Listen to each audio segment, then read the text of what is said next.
Hello, investors. Welcome to Marquee Investment Managers. I am Deepa Mufani, a SEBI registered investment advisor and the founder of Marquee Investment Managers. So today we are deep diving into pre-engineered building space, and this is our first video on YouTube, and we would continue posting such themes that we like. So if you need to understand India's manufacturing boom, you need to understand this sector, whether you are a seasoned investor or just getting started. This framework will help you identify investment opportunities in an industry that is set to triple in size. So these are just important disclaimers. The document is only for educational purposes and should not be used as a guidance for any investments. Now let's start with the basics. What is pre-engineered building?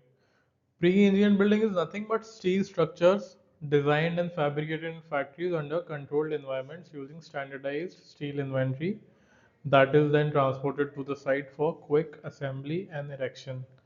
So these steel structures, these rigid structures or wall panels or roof panels or grids are made in a factory, in a pre-engineered factory, and then they are transported to the site wherein the factory has to be built. So imagine a building that is entirely designed and manufactured in a factory under controlled conditions, like how IKEA makes furniture. Then instead of constructing it on site brick by brick, you transport these fabricated steel components and assemble them like Lego blocks at the site of construction. So, unlike RCC structures, PEB buildings are highly flexible. You can expand, modify, reconfigure them without any structural concerns. And since this assembly is standardized, you don't need specialized on site labor.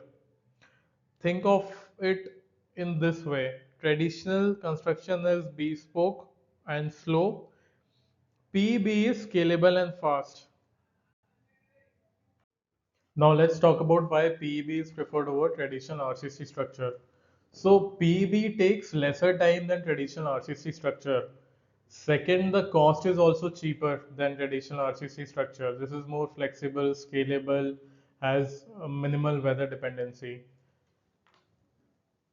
As you can see in the photo, there are three components of PEB structure. One is your main frame and primary structure, your rigid steel frames. Second is roof panels, and third is grid to align your steel structures.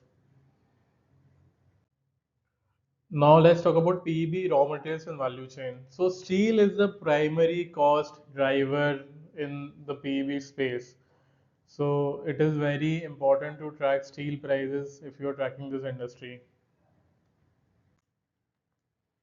So unlike traditional defense companies, PEB has short order book cycle. If someone has to build a new factory, for example, Aether has given an order to Interag, so Interag will finish the order in the next 6 to 10 months. So this has short order book cycle. So two things to look at. First is the order book, and second is capacity utilization. This is just basic for legged animal sequential execution across four frames: design engineering, permits approvals, manufacturing fabrication, erection and installation. So the main thing to look at while evaluating this space is whether the company is being able to execute the order book in the next 6 to 12 months. So three things: execution, order book, third is capacity utilization. Now, this industry offers extreme operating leverage. So, for example, if your revenue doubles because your fixed cost remains the same, your PAT can actually grow by 2 to 3x faster. And the downside scenario could be, for example, if there is capex slowdown and if the revenue dips, if the volume dips, the PAT can also fall faster. So in this industry, you have to track order book, you have to track capacity utilization, you have to track EBITDA levels to see whether the company has operating leverage or not, or whether the company is leveraging on operating systems. So for PV companies, as I said, steel is the major cost of making a PV structure. So, for example, a company processes 1 lakh metric ton at 50 rupees per kilogram versus the previous year's 45 rupees per kilogram because the steel prices has increased this year. And let's say your revenue grows from 500 to 550 crores, so you will see a growth of 10 percentage, but actual volume is identical. The company didn't sell more products. The only thing you see revenue growth because the steel price rose. So if steel prices then fall next year, revenue will plummet, not because the company performed worse, it because the price effect reverses. Scenario 2 could be a company processes 1 lakh 10,000 metric ton at 40 rupees per kilogram. So revenue is around 450 crore. Looks like it has dropped from 500 to 440 crores, a decline of 12 percentage. But the company actually grew volume by 10 percentage in this scenario. They improved operations, but price compression hides the operation strength here. So do not look at a revenue growth in in isolated terms. Always look at revenue plus volume growth. Now, what is the market size of PEB industry? So the current market size is of around 23,000 crores in organized space and 11,000 crores in unorganized space. Now, where this growth is coming from? The growth is coming from BESS, semiconductors, battery energy storage systems, automotive EV plants, renewable energy, FMCG, pharma, and data centers. PV penetration rates, the highest penetration is in warehouses, industrials.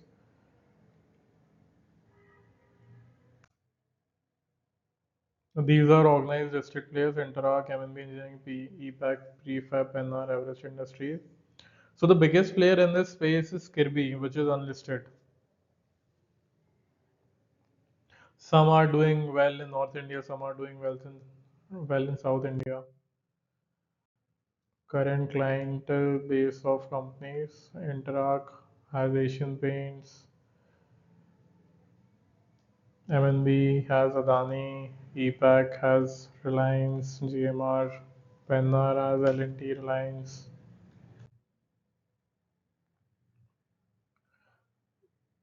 Now, as I had said, Interact is the biggest listed player in India, and if I combine the unlisted player, then Kirby is the biggest player in this space. Interact is also expanding its capacity because it is running at full 100% utilization right now. Interact also has highest order book.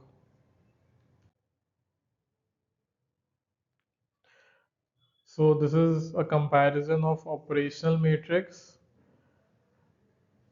Interact, Penna has the highest capacity. Inter is also catching up with new plant capacity of 30,000 metric tons.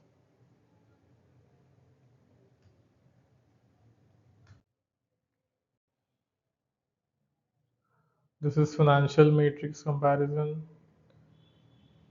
wherein you can see Interact has done really well, EPAC has done well over the last 3 years, revenue CAGR. Profit wise also Interact has done well, EPAC is also doing well, but EBITDA wise Interact is better than other companies. So as I said in the previous slide, you need to watch EBITDA levels to see whether the company is able to utilize on operating leverage. So because as the company is growing, the fixed cost is same, and that's why you see increase in EBITDA levels for Interact.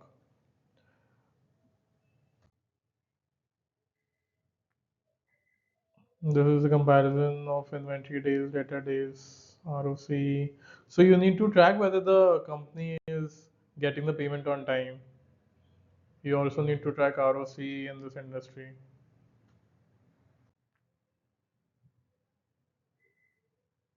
So generally, this is the profitability matrix for this industry. Gross margin around 35-40 percentage, PAT margin around 8 to 12 percentage, EBITDA around 12 to 16 percentage, ROC around 20% is good. So be interested in companies wherein the ROC is more than 20 percentage, EBITDA is more than 12, 13, 14 percentage.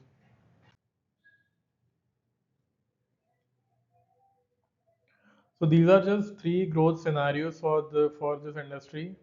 Base case, this industry will grow at 12% CAGR.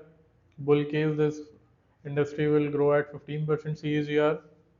And the triggers are growth in semiconductor industry, battery, gigafactories, and automotive EV industry. Bear case is 8% CAGR if there are multiple rate hikes, there is capex slowdown, FDI slowdown. Rest to the investment thesis.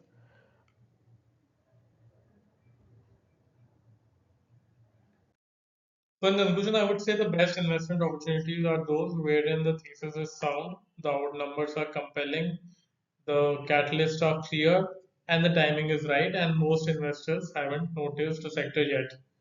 So right now PEB checks all five boxes, and so thank you for watching. If you found this valuable, subscribe for more deep dive investment analysis, and please share this with someone who's interested in India's manufacturing opportunity. See you next time. Let's build wealth together. Thank you so much.